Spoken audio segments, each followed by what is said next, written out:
My friends, I'm not sure you understand the magnitude of what's happening in our country. Let's go to the dictionary. What is a coup d'etat? A coup d'etat means the overthrow of an existing government. Typically, this refers to an illegal, unconstitutional seizure of power by a dictator, a military, or a political faction. That's what's happening in America right now before our eyes.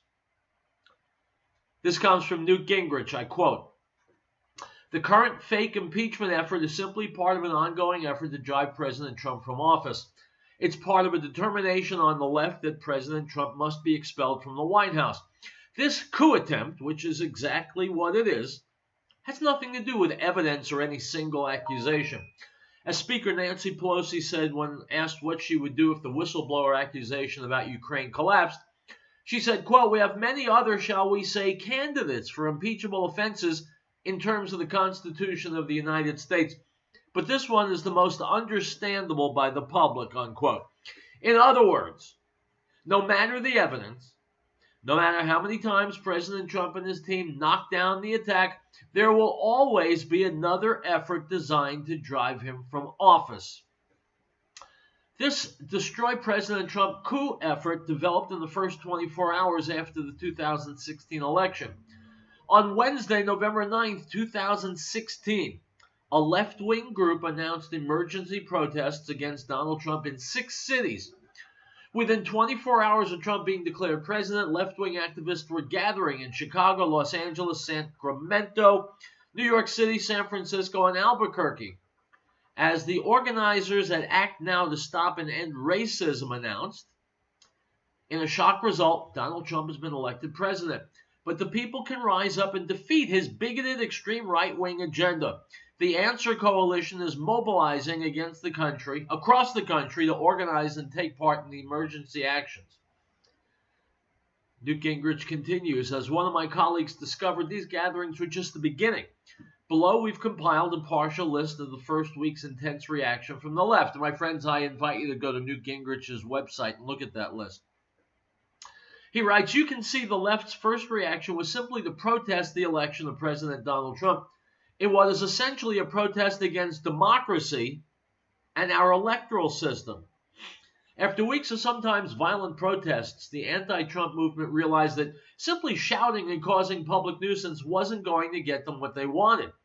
It didn't take long for the members of the left to find impeachment was the best vehicle for their coup to drive the president from office.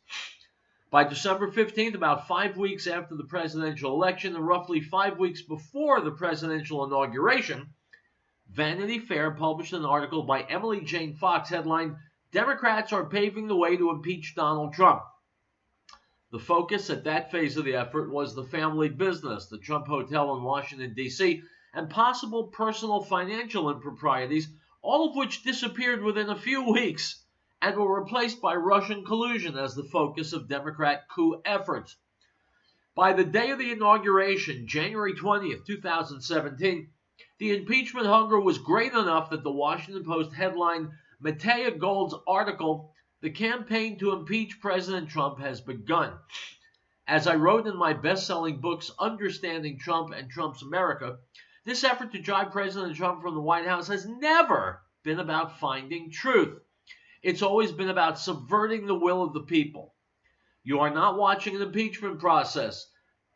You are in year 3 of an attempted coup d'etat, which started the day the president was elected. The evidence is there for anyone who wants to look." Stop. That last sentence is key. The evidence is there for anyone who wants to look. The major media in this country does not want to look. In fact, they are scrupulously avoiding looking at the facts. They're not interested in Joe Biden and his son. They're not interested in the Clinton Foundation. They're not interested in this coup attempt. And Newt Gingrich is right. That's precisely what it is. They're interested in power. They're sure as hell not interested in you or me. They could care less. They're interested in power. And the shortcut that they believe will get them there is impeachment. Well, they will succeed. Unless good, honest, decent, moral people like you and me prevent them. Now, I can get on the radio and yammer all day long about what's going on, because as soon as my words go out over the airwaves, they stop. No one hears them anymore. Presumably, they go up out into space, and so people in another planet, millions of years from now, will hear me yakking like I am now. That doesn't do us any good. We have to stop the coup attempt, and we do it in several different ways. First of all, by realizing it's a coup attempt. Second, by sharing information with people in whatever way we have of sharing. Third, supporting President Trump in whatever and every way that we can. Could be financially, could be showing up at his rallies, could be volunteering to work for him, could simply be posting things on social media, Facebook, Twitter, what have you, Instagram, presenting the truth, presenting the Trump side, presenting the fact that this hoax is being perpetrated on the American people. Certainly involves voting. It involves voting for Republicans all the way down the line, city, state, federal. It involves getting people you know who will vote Republican off the couch and actually to the voting booth. Family, friends, co-workers, put them in your car. Take them by the hand and drag them, because we've seen that elections sometimes come down to just a few thousand votes, and every vote counts.